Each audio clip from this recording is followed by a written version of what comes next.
Bapak Ibu, jemaat yang dikasihi Tuhan Yesus, kembali lagi di ibadah online hari ini. Kita bersyukur kalau Tuhan selalu baik di dalam kehidupan kita. Kita akan mulai ibadah kita pada hari ini. Kita persiapkan hati kita. Mari kita naikkan pujian ini dengan segenap hati kita. Haleluya Yesus. Terima kasih Tuhan buat penyertaan-Mu di sepanjang kehidupan kami ya Bapa. Semusim berlalu, namun Kau selalu peliharaku.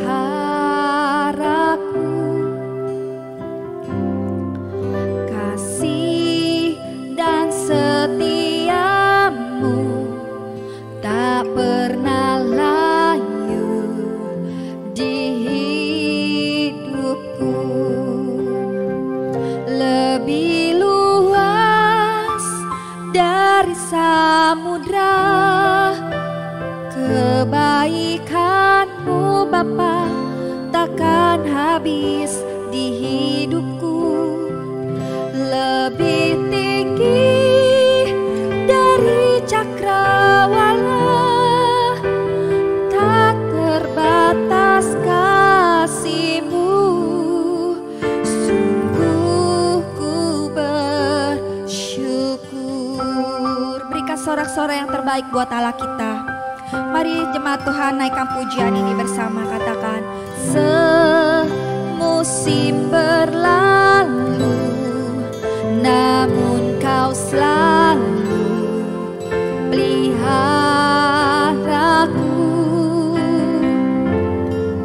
Kasih dan setiamu tak pernah layu di hidupku. Lebih luas dari samudra kebaikan-Mu Bapa, takkan habis di hidupku. Lebih tinggi dari cakrawala, tak terbatas kasih-Mu. Sungguh ku berlebih luas dari samudra kebaikan-Mu Bapa, takkan habis di hidupku. Lebih tinggi dari cakrawala, tak terbatas kasih-Mu. Sungguh ku berlebih luas dari samudra kebaikan-Mu Bapa, takkan habis di hidupku. Lebih tinggi dari cakrawala, tak terbatas kasih-Mu.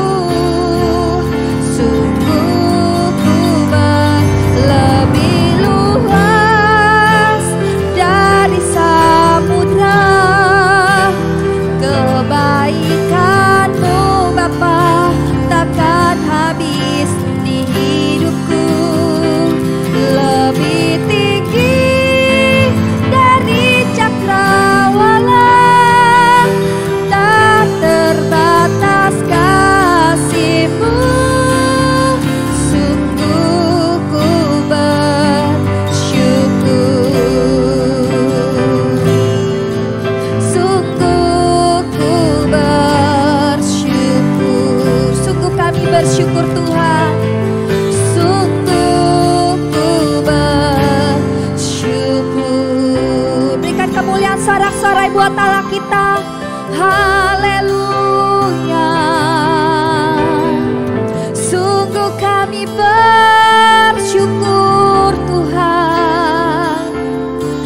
Semusim berlalu Kau pelihara setiap kami. Haleluya.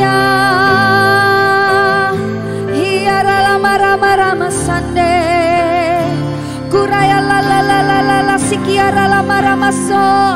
Haleluya, haleluya. Syukur bagimu Tuhan.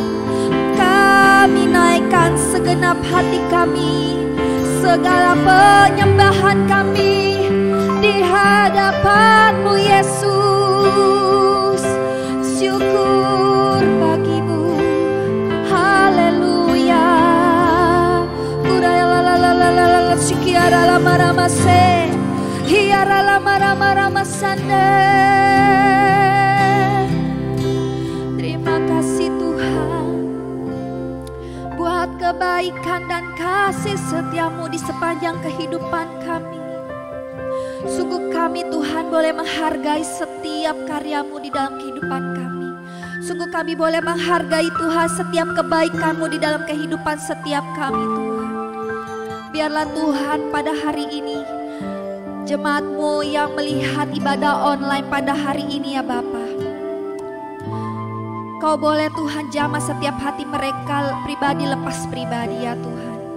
Biarlah Tuhan semuanya, semua masalah yang kami tanggung Tuhan, pergumulan kami boleh serahkan di dalam tangan-Mu Tuhan Yesus. Kami yang sakit boleh Kau sembuhkan di dalam nama Tuhan Yesus. Terima kasih Bapa untuk segala kebaikan-Mu di setiap kehidupan kami. Sebentar kami ingin memuji, menaikkan syukur kami di hadapan-Mu. Sama-sama kita semua katakan amin. Mari Bapak Ibu kita siapkan hati kita mau berdoa syafaat, kita tundukkan kepala kita berdoa bersama-sama. Oh rapasikiara lapatakayara lapasikiara laparapalapara. Bapa, kami berterima kasih buat segala penyertaan dan lawatan-Mu.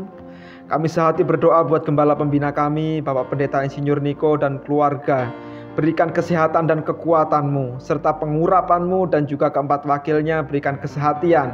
Kami berdoa juga untuk Ketua Rayon dan Cabang Khusus, kiranya kesehatan, kekuatan dan tuntunan-Mu selalu menyertai. Kami juga menyerahkan khususnya buat Gembala CK2, Ibu Pendeta Lydia beserta wakilnya, beserta semua gembala dan jemaat di CK2. Kiranya Engkau senantiasa mengurapi dan memakai dengan luar biasa. Kami juga berdoa buat gembala kami, Bapak Pendeta Immanuel Setopo dan Ibu Helen serta anaknya Andi dan Debbie serta cucunya Abigail. Tuhan pakai menjadi teladan dan berkat buat kami seraya banyak orang. Kami juga berdoa buat wakil gembala kami, Bapak Wisnu beserta istri beserta anaknya Adit. Tuhan lindungi dan Tuhan sertai apapun yang dikerjakan, Tuhan berkati. Kami juga berdoa untuk bangsa dan negara Indonesia. Kami nyatakan damailah Indonesiaku, virus corona diamlah, ekonomi bangkit. Dan kami juga berdoa khususnya buat presiden kami, kiranya Tuhan berikan hikmat dan pengetahuan dari Bapa untuk dapat memimpin bangsa ini dengan bijaksana. Juga wakil presiden dan para menteri-menteri DPR, MPR, TNI, Polri, kehakiman dan kejaksaan, Bapa berikan semua bekerja dengan sehati. Kami juga berdoa buat GBI, buat COG, buat ORU, dan berdoa buat WIE. Bapa, pakai lembaga-lembaga ini menjadi saluran berkat dan alat-Mu untuk memenangkan jiwa. Kami percaya Pentakosta ketiga dimulai dari Indonesia sampai ke bangsa-bangsa, dari timur ke barat dan akan kembali ke Yerusalem.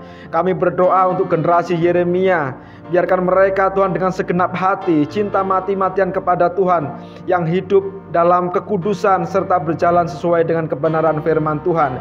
Kami juga menyerahkan jemaat-Mu di GBI Home. Tuhan sembuhkan yang sakit, kuatkan yang lemah, hibur yang susah. Setiap masalah Tuhan beri jalan keluar. Berikan setiap jemaat terus hidup dengan mata tertuju pada Tuhan, sehingga siap menyambut kedatangan Tuhan Yesus. Maranatha, datanglah Tuhan. Kami berdoa Tuhan, kami serahkan semua ke dalam tangan-Mu, hanya di dalam nama Tuhan Yesus Kristus. Haleluya. Amin. Pengumuman minggu ini.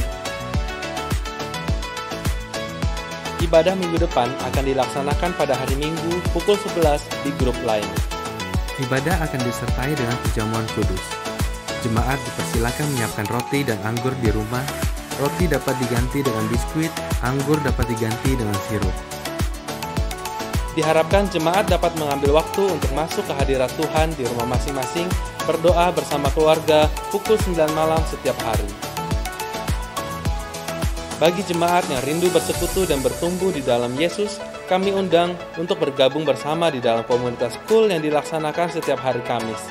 Silakan hubungi Bapak Catur di nomor 0857 155 02 817. Persembahan dapat disalurkan melalui rekening berikut. Persembahan umum dan perpuluhan BCA 07376 07376 atas nama GBI Palem Galaksi. Misi dan Diakonia BCA 0730736789 atas nama GBI Palem Galaksi. Pembangunan Rumah Tuhan BCA 07305 07305 atas nama GBI Palem Galaksi. Sebelum kita memberi, terlebih dahulu kita berdoa. Tuhan Yesus, terima kasih Engkau telah memberkati kami sampai saat ini, dan tiba waktunya kami menyerahkan persembahan ini ke dalam tangan-Mu. Di dalam nama Yesus, haleluya, amin. Kami GBI Home mengucapkan terima kasih bagi Bapak Ibu yang sudah mentransfer persembahan ke rekening GBI Home. Tuhan memberkati saudara dengan berlimpah-limpah. Demikian pengumuman yang dapat kami sampaikan. Tuhan Yesus memberkati. Shalom saudara, dimanapun saudara berada, saya percaya Tuhan selalu memberkati dan menyertai. Memasuki bulan Februari, keluarga besar kita GBI Jalan Jenderal Gatot Subroto selalu mempraktekkan persembahan sulung sebagai persembahan yang terbaik kepada Tuhan. Ekspresi memberi yang terbaik bisa berupa non-materi seperti ucapan syukur, penyembahan, dan melayani pekerjaan Tuhan, serta materi. Pemberian berupa materi selain persembahan umum bisa berupa persembahan persepuluhan dan persembahan sulung yang menjadi bukti ketaatan kita kepada kebenaran firman Tuhan. Dalam edisi Voice of Pentecost kali ini, kita akan membahas tentang memberi yang terbaik secara materi. Dalam konteks Matius 7 ayat 9-11, Tuhan Yesus membuat sebuah komparasi antara pendengar pada waktu itu yang disebut dengan istilah kamu yang jahat dengan Bapamu yang di sorga. Jika manusia yang jahat saja tahu memberi yang terbaik bagi anak-anaknya, apalagi Bapa di sorga. Dalam hal memberi, Bapa Sorgawi memiliki sebuah standar, yaitu yang terbaik. Ini terbukti dari Bapa yang telah memberikan anaknya yang tunggal untuk menebus manusia dari dosa sebagaimana dicatat dalam Yohanes 3 ayatnya yang ke-16. Mari kita simak pembahasan persembahan dalam Perjanjian Lama terlebih dahulu. Kata persembahan dalam bahasa Ibrani berarti minkah, yang artinya hadiah, pemberian, atau korban. Dalam kitab Kejadian, kita melihat contoh para patriark dalam memberikan persembahan kepada Tuhan, seperti Kain dan Habel, Nuh, Abraham, dan Yakub. Ada dua prinsip persembahan dalam era sebelum berdirinya kemah suci. Yang pertama, persembahan merupakan inisiatif pribadi sebagai respon si pemberi persembahan akan kasih, berkat, penyertaan, serta perlindungan Tuhan. Yang kedua, persembahan diberikan berdasarkan hubungan pribadi si pemberi persembahan dengan Tuhan. Setelah berdirinya kemah suci, Tuhan memberikan hukum-hukumnya yang mengatur berbagai jenis korban sebagai persembahan. Walaupun jenis korban dan tata cara diatur berdasarkan hukum, aturan tersebut menjadi sarana yang memperjelas dalam hal memberi persembahan. Sehingga persembahan yang diberikan tepat seperti yang dikehendaki Tuhan. Bagaimana dalam Perjanjian Baru? Ada 3 pesan penting yang dapat kita pelajari dari Maria mengenai memberi yang terbaik. Yang pertama, mereka yang memiliki hubungan yang berkualitas dengan Tuhan umumnya memiliki standar yang tinggi dalam memberi, yakni senantiasa berupaya memberikan yang terbaik. Dalam Yohanes 12 ayat 1-8, Maria mempersembahkan setengah kati minyak narwastu murni dan menyeka kaki Yesus dengan rambutnya. Harga minyak narwastu itu adalah 300 dinar dan kita tahu bahwa 1 dinar adalah upah sehari orang bekerja. Jadi, Maria menuangkan minyak yang harganya hampir sama dengan 1 tahun upah orang bekerja. Wow, sungguh sebuah persembahan yang terbaik. Yang kedua, mereka yang tidak memiliki hubungan yang berkualitas dengan Tuhan hanya dapat memahami pemberian sebagai sebuah hukum yang tertulis. Ketika yang lainnya sudah dengan tekun dan setia mengembalikan persepuluhan, mereka masih sibuk menggali tentang apakah persepuluhan ini benar alkitabiah. Maria tidak pusing dengan apa kata orang. Dia langsung menuangkan minyak tersebut bukan karena aturan, tetapi karena ada hubungan yang personal dengan Yesus. Yang ketiga, ada sekelompok orang seperti Yudas Iskariot yang akan selalu mengkritik mereka yang memberi dengan standar yang tinggi bagi pekerjaan Tuhan melalui gereja. Ketika Maria menuangkan minyak narwastu, Yudas Iskariot mengkritisi tindakan tersebut sebagai pemborosan dan bisa dibagikan kepada orang miskin. Alkitab mencatat, Yudas berkata seperti itu bukan karena memiliki belas kasihan, tetapi karena ia sering mengambil uang kas pelayanan Yesus. Dari sini kita belajar bahwa memberi bukanlah soal finansial, tetapi soal hati.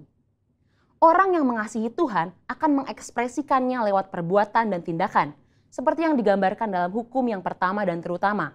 Kasihilah Tuhan Allahmu dengan segenap hatimu dan dengan segenap jiwamu dan dengan segenap akal budimu, dan kasihilah sesamamu manusia seperti dirimu sendiri. Ketika kita mengalami kasih yang besar dari Yesus seperti Maria, maka kita hanya akan memiliki satu standar dalam memberi, yaitu yang terbaik. Ini karena kita tahu dan sungguh sadar bahwa sebesar apapun pemberian yang bisa kita berikan, tidak akan mampu membalas apa yang sudah Tuhan Yesus lakukan di dalam hidup kita. Salah satu ekspresi pemberian terbaik yang dilakukan oleh keluarga besar GBI Jalan Jenderal Gatot Subroto sejak awal adalah persembahan sulung. Persembahan sulung yang umumnya dilakukan pada bulan Februari setiap tahunnya adalah salah satu bentuk disiplin rohani, baik dalam hal jumlah, nilai persembahan, dan terlebih dalam hal kemurahan hati. Secara angka atau persentase, memberi seluruhnya atau 100% tentu adalah nilai yang sangat tinggi atau kita sebut dengan standar yang terbaik. Ini bukan berbicara soal angka saja, lebih dari itu, ini berbicara tentang hati. Salah satu contoh lainnya dalam memberi yang terbaik selain Maria di Yohanes 12 adalah jemaat di Makedonia dalam 2 Korintus 8. Di tengah kesukaran dan kemiskinan, justru sukacita mereka berlimpah, bahkan mau memberi melampaui kemampuan mereka membantu jemaat di Yerusalem. Pesan utama dari cerita ini adalah kasih karunia Tuhan mentransformasi hati dan memampukan jemaat di Makedonia untuk memberi melampaui keterbatasan mereka. Saudara, kita telah melihat dari Perjanjian Lama bahwa Tuhan menghendaki pemberian atas dasar kerelaan dan sebagai respon terhadap kebaikannya. Di dalam Perjanjian Baru kita belajar 2 contoh, yaitu Maria yang berani memberikan persembahan yang mahal harganya di kaki Yesus karena dia telah merasakan kasih Tuhan, dan dari jemaat di Makedonia dengan sukacita dan kerelaan memberi yang terbaik, bahkan melampaui kemampuan mereka. Mari kita memberi yang terbaik bagi Tuhan sebagai respon atas kasih, berkat, penyertaan dan perlindungan Tuhan di dalam hidup kita yang didasari oleh iman kita kepadanya. Saudara, untuk penjelasan lebih lengkapnya dari tim teologi kami, jangan lupa buka link yang ada di atas atau scan QR Code yang tersedia. Selamat memberi yang terbaik, Tuhan Yesus memberkati. Shalom jemaat Tuhan, saya mengundang semuanya untuk memuji nama Tuhan. Siap untuk memuji nama Tuhan, amin. Ku diberi kuasa dari Raja Mulia. Haleluya.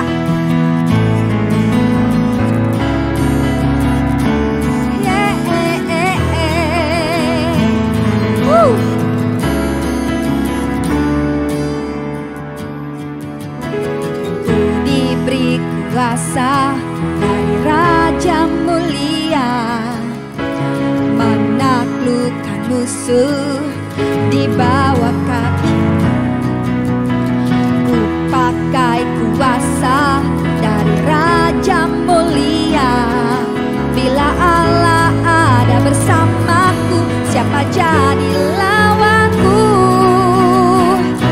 Sungguh besar Kau Tuhanku, Engkau perisai hidupku. Ku berdiri dengan iman dalam Yesus Tuhan.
Engkau perisai hidupku. Ku berdiri dengan iman, iman dalam Yesus Tuhan. Kau yang memberi kemenangan, ku bersorak merayakan. Terpujilah Engkau Raja segala raja. Sungguh besar Kau Tuhanku. Engkau perisai hidupku. Ku berdiri dengan iman, iman dalam Yesus Tuhan. Kau yang memberi kemenangan, ku bersorak merayakan. Terpujilah Engkau Raja segala raja. Terpujilah Engkau, terpujilah Engkau Raja segala raja. Oh, terpujilah Engkau Raja segala raja. Haleluya, berikan sorak-sorak yang terbaik buat Tuhan. Tiba saatnya kita mau mendengarkan firman Tuhan. Kita mau persiapkan hati kita lebih lagi untuk masuk dalam hadirat Tuhan. Katakan terima kasih Tuhan. Sungguh Engkau indah ya Bapa di dalam kehidupan kami. Kalau sebentar kami mau mendengarkan firman-Mu Bapa, biarlah Tuhan hamba-Mu yang menyampaikan kebenaran firman Tuhan. Firman itu boleh tertanam di dalam setiap kehidupan kami, tertanam di dalam hati kami masing-masing ya Bapa. Terima kasih Tuhan Yesus, kami persiapkan hati kami untuk menerima kebenaran firman. Hanya dalam nama Tuhan Yesus Kristus kami sudah berdoa dan ucap syukur. Haleluya. Amin. Mari naikkan pujian ini saudara dengan segenap hatimu. Sungguh Engkau indah Tuhan di dalam kehidupan kami. Kemanakah aku dapat pergi, menjauhi Roh-Mu yang suci, Kau sahabat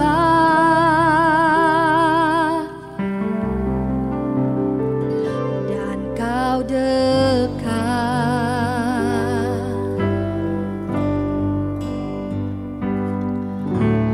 Bahkan seluruh pengabdianku tak bisa membalas kesetiaan-Mu. Sungguh mulia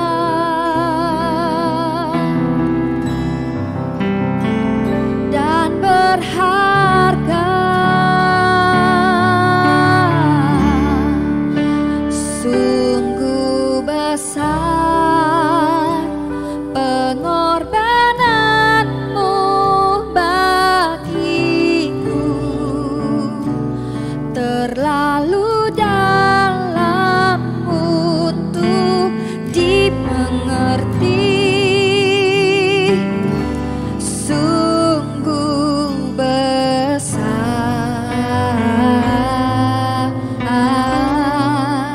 sungguh indah yang Kau pikirkan tentangku.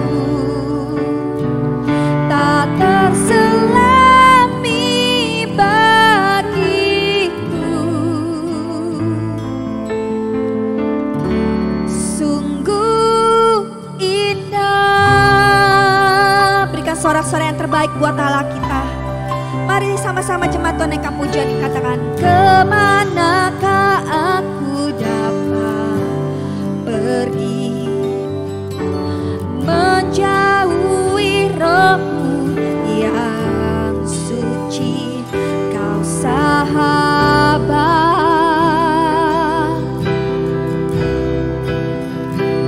dan Kau dekat.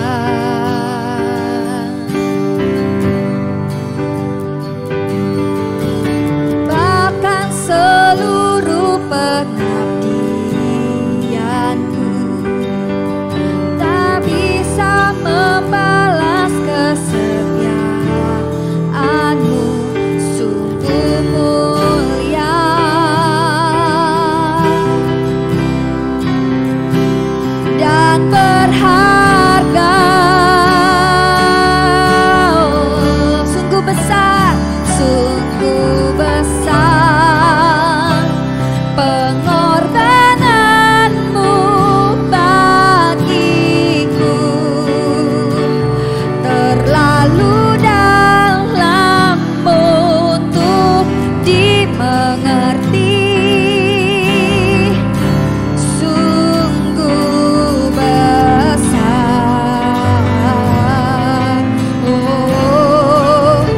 Sungguh mulia yang kau pikirkan tentangku, tak terselami bagiku. Katakan, sungguh indah,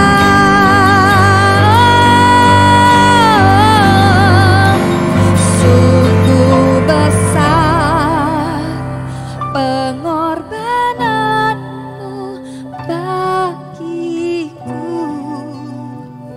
terlalu dalam untuk dimengerti, sungguh besar, oh sungguh indah yang kau pikirkan tentangku, tak terselami bagiku. Sungguh indah kau Tuhan, sungguh besar pengorbananmu bagiku,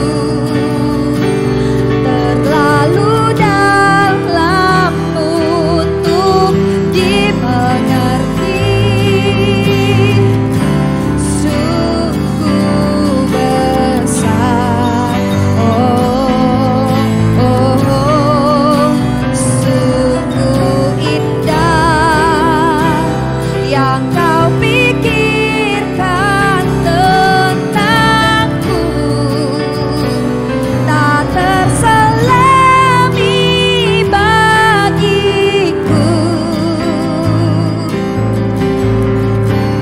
sungguh indah, sungguh indah. Sekali lagi katakan, sungguh indah. Terima kasih Tuhan Yesus, haleluya.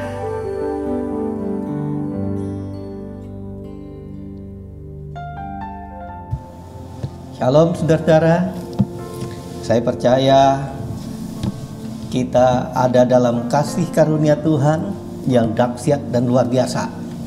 Hari ini saudara, kalau kita lihat dalam kitab Maliaki ditegaskan bahwa akan ada perbedaan antara kehidupan orang benar dan orang fasik.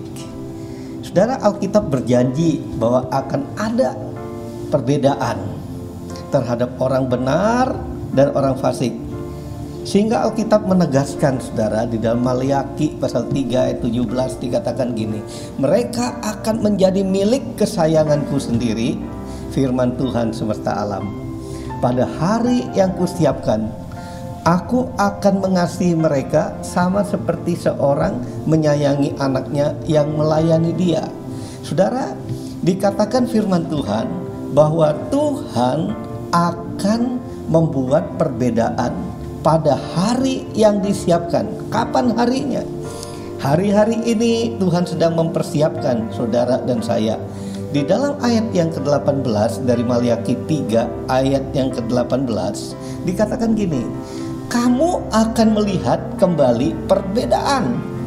Artinya kita dapat melihat dengan nyata, dengan mata kepala kita sendiri, bahwa Tuhan itu berjanji membuat perbedaan, dan perbedaan itu sangat nyata antara orang benar dan orang fasik, antara orang yang beribadah kepada Allah dan orang yang tidak beribadah. Jadi orang yang beribadah dengan orang yang tidak beribadah, Tuhan janji akan membuat perbedaan. Nah, saudara, coba kita perhatikan sebentar. Siapakah orang fasik itu? Kalau kita baca di dalam Mazmur pasal yang ke-10, menjelaskan kepada kita bahwa orang fasik adalah di dalam Mazmur 10 ayat 3 dan 4 saudara ketemu. Saya hanya menyimpulkan bahwa orang fasik itu adalah orang yang tidak peduli dengan Tuhan. I don't care, aku nggak peduli dengan Tuhan. Atau bahkan menganggap bahwa Tuhan itu nggak ada, hanya satu hayalan orang aja, nakut-nakutin orang aja.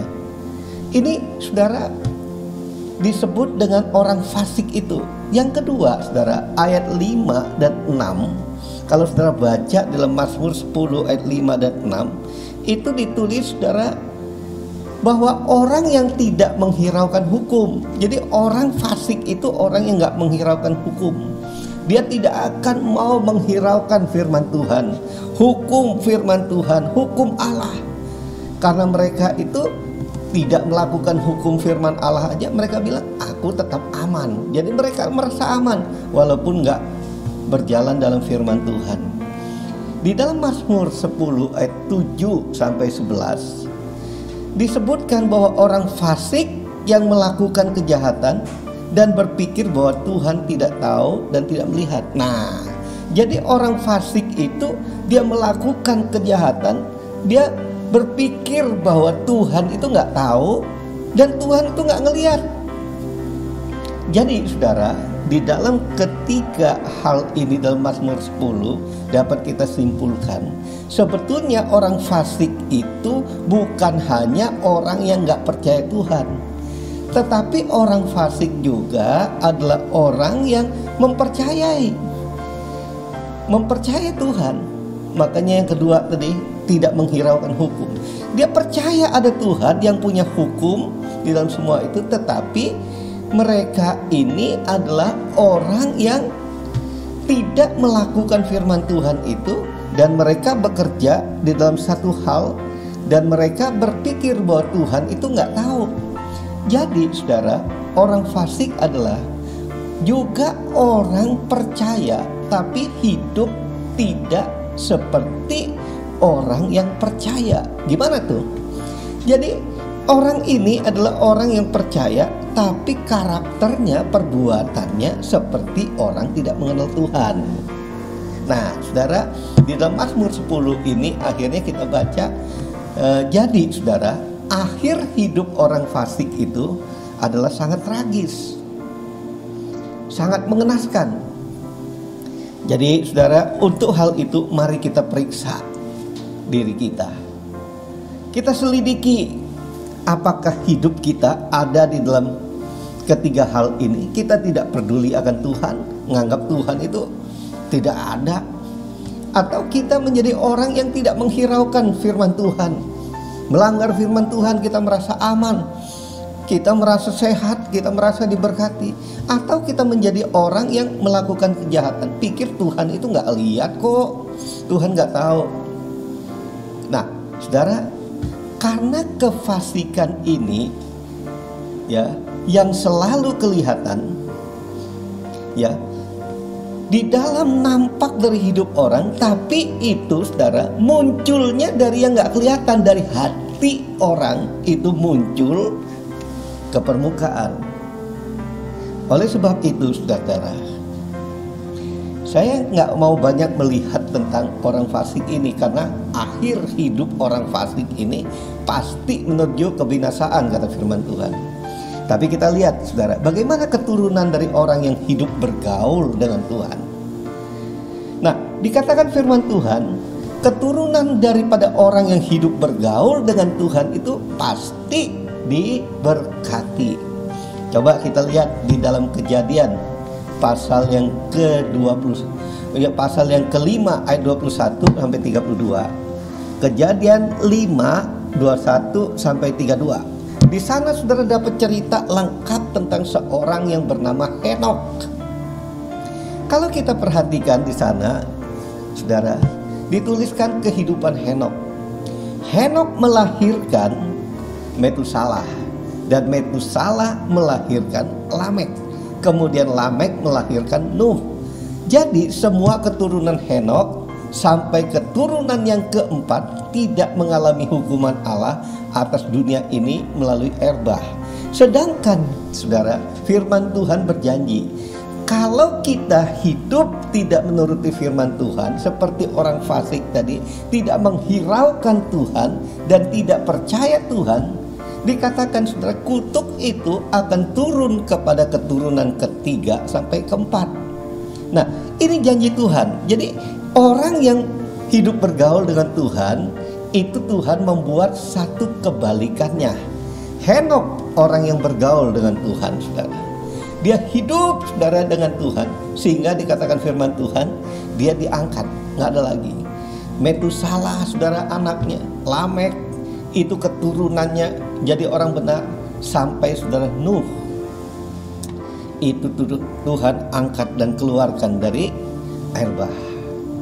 Henok ini, saudara, sebetulnya sudah menubuatkan tentang kedatangan Tuhan dengan beribu-ribu malaikatnya, hendak menghakimi semua orang dan menjatuhkan hukuman atas orang fasik karena perbuatan fasik yang mereka lakukan dan semua kata nista terhadap Tuhan. Kalau saudara baca di dalam kitab Yudas ayat yang ke-14 dan 15, di sana dituliskan jelas, saudara, bahwa Henok ini telah menubuatkan tentang hukuman untuk orang fasik. Jadi saudara, semua nubuatan ini terjadi di zaman Nuh. Siapa? Nuh itu ada buyutnya, cicitnya, saudara. Jadi saudara, cara terbaik supaya kita memiliki anak, cucu, dan cicit yang diberkati Tuhan adalah dengan kita takut akan Tuhan. Kita hidup sungguh-sungguh bergaul intim dengan Tuhan. Jadi orang yang hidup sungguh-sungguh dengan Tuhan, bergaul intim dengan Tuhan, Tuhan berjanji, saudara, bahwa anak, cucu, dan cicitnya dari keturunan ketiga sampai keempat Tuhan memberkati. Alkitab mencatat bahwa orang yang hidup bergaul dengan Tuhan memiliki keturunan yang diberkati. Apa, saudara? Jika engkau hari ini sungguh-sungguh hidup bergaul dengan Tuhan, maka Tuhan berjanji anak cucumu akan diberkati sampai keturunan 3 dan keempat. Hidup bergaul dengan Tuhan hanya dipakai, saudara, di dalam 2 nama di dalam Alkitab yang saudara baca. Itu hanya 2, Henok dan Nuh. Nuh orang bergaul dengan Tuhan, dikatakan. Kata Ibrani untuk kata bergaul ini dipakai dengan kata halak, yang memiliki arti bahwa orang yang berjalan dengan Tuhan terus-menerus sepanjang hidupnya. Jadi ini pertama, saudara, pertama pengertian daripada orang yang bergaul, orang yang hidup sungguh-sungguh dengan Tuhan itu orang yang berjalan dengan Tuhan terus-menerus, artinya terus-menerus. Bukan waktu susah saja, tapi waktu senang juga, senang susah, dalam keadaan apapun sepanjang umur hidupnya berjalan dengan Tuhan terus-menerus. Nah, hidup bergaul dengan Tuhan itu berarti hidup sejalan dengan Tuhan. Nah, saudara, hidup sejalan ini mempunyai satu pengertian. Ketika kita berjalan bersama-sama dengan seseorang, maka hal yang paling penting pada waktu kita berjalan bersama itu, saudara, kita berjalan menuju arah yang sama. Jadi orang yang berjalan bersama-sama itu pastilah, saudara, harus menuju arah yang sama. Maka kalau arahnya tidak sama, itu bukan sejalan, saudara, maka tidaklah dapat disebut berjalan bersama. Jadi, saudara, berjalan bersama Tuhan artinya kita itu hidup sejalan dengan Tuhan, seirama dengan Tuhan, selaras dengan Tuhan. Jadi, saudara, semua itu sejalan, selaras, seirama dengan maunya Tuhan, bukan maunya kita. Di mana, saudara, orang bergaul dengan Tuhan itu dia sedang berjalan ke arah yang sama. Ke arah yang sama mana? Ke arah yang sama dengan apa yang Tuhan kehendaki. Oleh sebab itu, jika kita mengatakan bahwa kita sedang berjalan bersama Tuhan, namun kita tidak sejalan dengan firman Tuhan, tidak sejalan dengan maunya Tuhan, itu artinya saudara dan saya sedang berjalan sendiri. Walaupun kita bilang kita di dalam Tuhan, tapi kita jalan sendiri. Nah, Alkitab mengatakan bahwa Henok berjalan bersama-sama dengan Tuhan. Itu berarti saudara, bukannya Tuhan yang berjalan bersama dengan Henok, tapi Henoklah yang berjalan bersama Tuhan. Mempunyai satu pengertian. Jadi saudara, Henoklah yang harus menyelaraskan, membuat semua itu seirama, sejalan dengan yang Tuhan mau, sesuai dengan apa yang Tuhan jalankan. Jadi saudara, Henok berjalan bukan kehendaknya sendiri. Dia berjalan saudara dengan menyesuaikan dengan apa yang Tuhan inginkan. Bukan Tuhan yang menyesuaikan dengan jalannya Henok. Tapi banyak hidup kita saudara, seringkali kita ini berjalan, kita ingin Tuhan itu menyesuaikan dengan apa yang kita mau. Itu sebabnya Yesus berdoa, saudara-saudara, dia katakan bukan kehendakku Bapa, tapi kehendak-Mu jadi. Tapi berapa banyak manusia kita membalik semua itu. Biarlah Tuhan Engkau menyelaraskan dengan keinginanku. Karena kita udah begitu antusias untuk melakukan itu. Walaupun kadang-kadang itu tidak sesuai dengan jalannya Tuhan. Saudara, ayo berhenti. Orang yang bergaul dengan Tuhan itu berarti dia menyelaraskan semua kehendak Tuhan itu di dalam hidupnya. Orang yang hidup bergaul dengan Tuhan itu, saudara, juga berarti kita itu sedang pergi kemana Tuhan pergi. Kita melakukan apa yang Tuhan lakukan. Kita berpikir apa yang Tuhan pikir. Kita rasakan apa yang Tuhan rasakan. Jadi menyatu dengan Tuhan. Tentu saja saudara, orang yang hidup bergaul intim dengan Tuhan akan nampak dari kehidupannya yang selalu mengutamakan Tuhan, yang menjadi prioritas hidupnya. Jadi Tuhan itu menjadi yang utama dalam hidupnya. Saudara, yang pertama tadi apa? Bahwa orang yang bergaul dengan Tuhan adalah orang yang hidup selaras dengan maunya Tuhan. Yang kedua, saudara, Alkitab mencatat di dalam Kejadian 26 ayat 25. Sesudah itu Ishak mendirikan mezbah di situ dan memanggil nama Tuhan. Ia memasang kemahnya di situ, lalu hamba-hambanya menggali sumur di situ. Nah, saudara perhatikan ini. Orang yang hidup bergaul atau orang yang intim dengan Tuhan itu, di samping hidup selaras dengan maunya Tuhan, dengan kehendak Tuhan, mengharmonikan hidupnya dengan Tuhan, maka dia juga adalah orang yang mengutamakan Tuhan lebih dari segala sesuatu, lebih daripada hal lain. Di sini dikatakan Ishak membuat mezbah lebih dulu. Setelah itu baru dia mendirikan kemah rumahnya, tempat tinggalnya, dan menggali sumur. Saudara, pada waktu itu sebetulnya dalam keadaan kekeringan. Saudara, orang kalau masa kekeringan harusnya seseorang itu saudara? Menggali sumur dulu, itu yang perlu. Tetapi bagi Ishak tidak. Yang dia utamakan, dia membangun mezbah. Mezbah itu artinya dia membangun hubungan pribadi dengan Tuhan. Ini yang paling penting dalam hidupnya.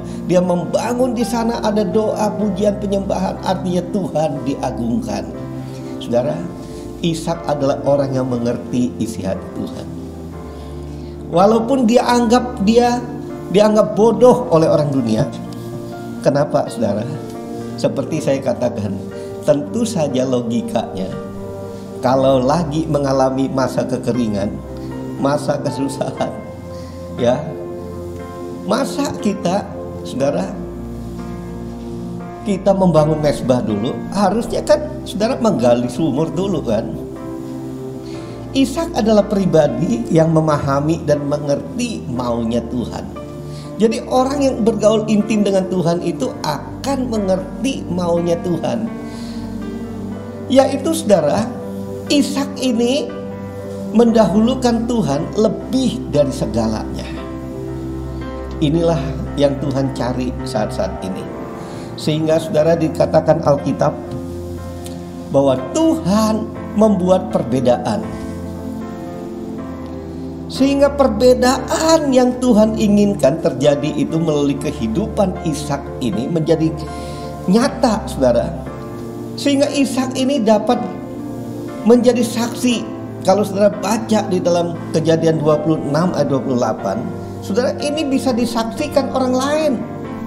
Tentu saja, saudara, kalau orang lain melihat kita mengutamakan Tuhan, maka saudara, bukankah Tuhan itu yang dimuliakan? Di dalam Kejadian 26-28, saya bacakan gini bunyinya. Jawab mereka, kami telah melihat sendiri bahwa Tuhan menyertai engkau. Apa saudara? Mereka melihat dengan mata kepala mereka sendiri. Mereka mengalami bahwa Ishak ini adalah orang yang disertai oleh Tuhan. Jadi saudara, orang yang hidup bergaul intim dengan Tuhan, Tuhanlah yang dapat menjadi sarana, saudara.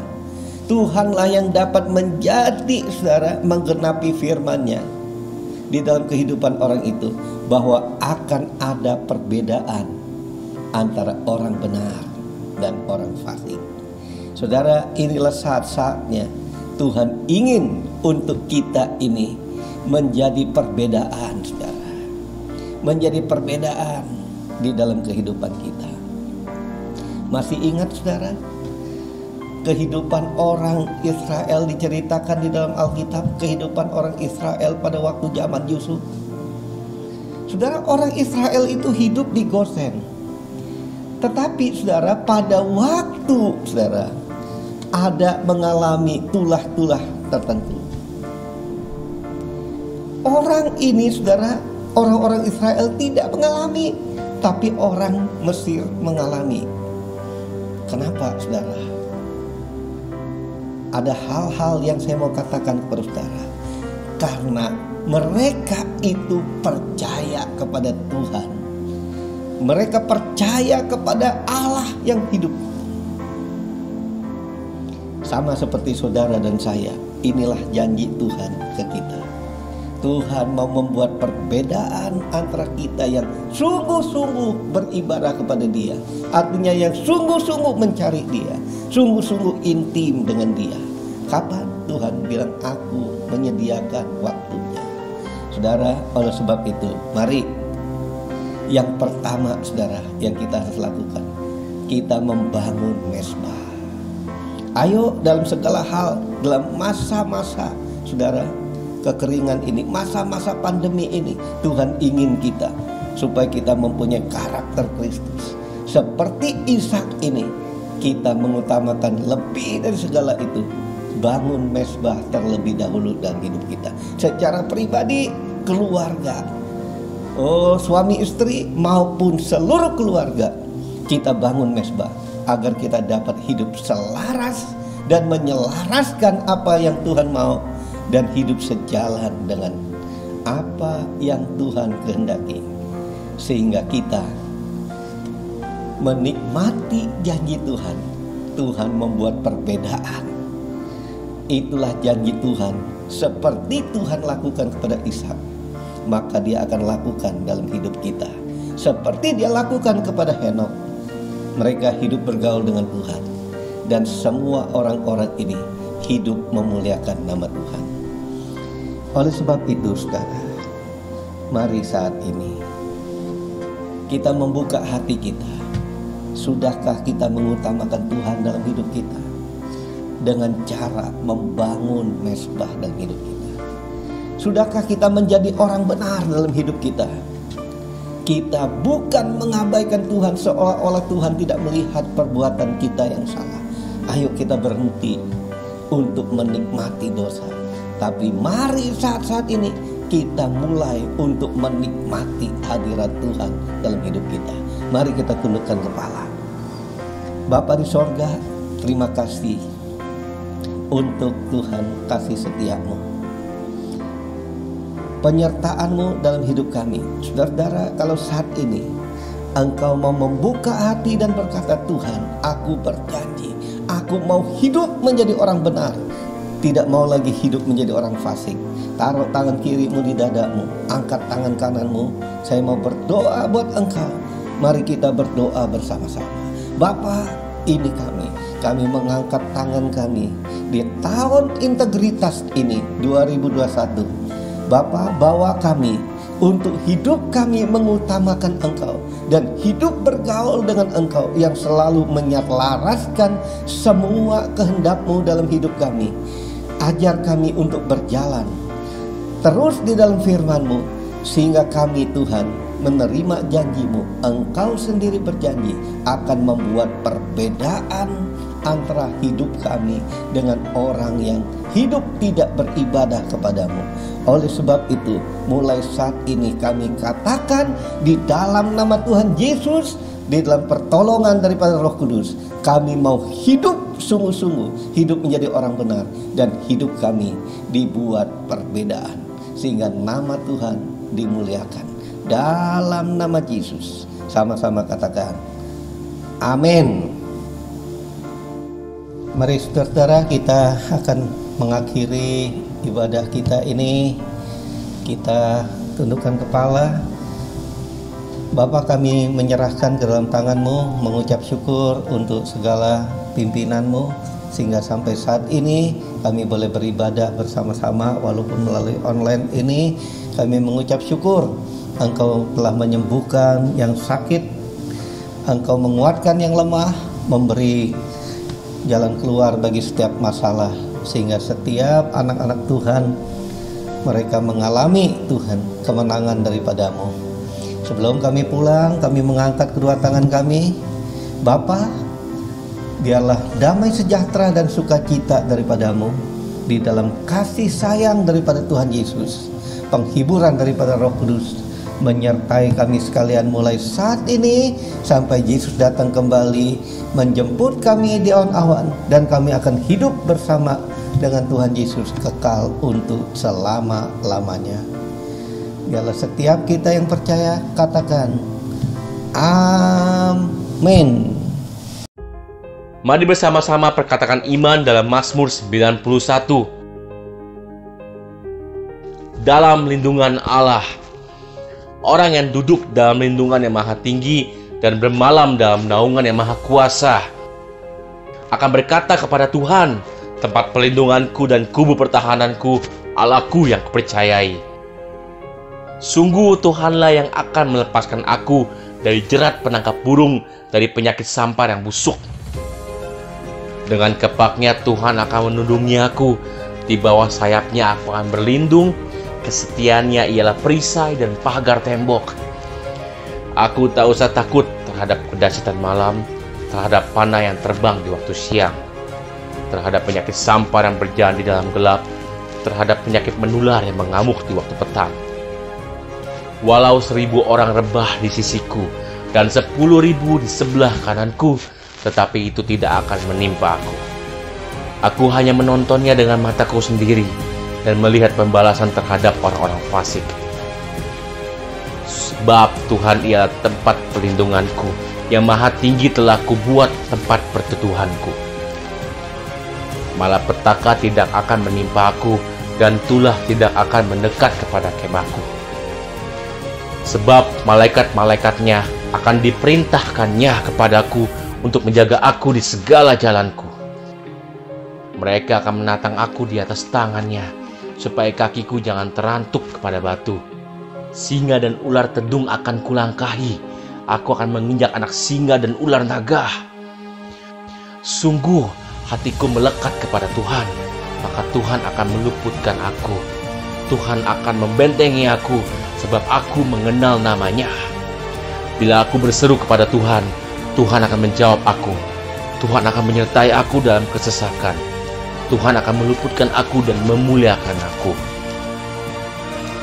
Dengan panjang umur akan Tuhan kenyangkan aku, dan akan Tuhan perlihatkan kepadaku keselamatan daripadanya. Amin. Mari saya undang jemaat yang dikasihi Tuhan untuk kita bersama-sama memperkatakan apa yang dimaksud dengan Pentakosta ketiga.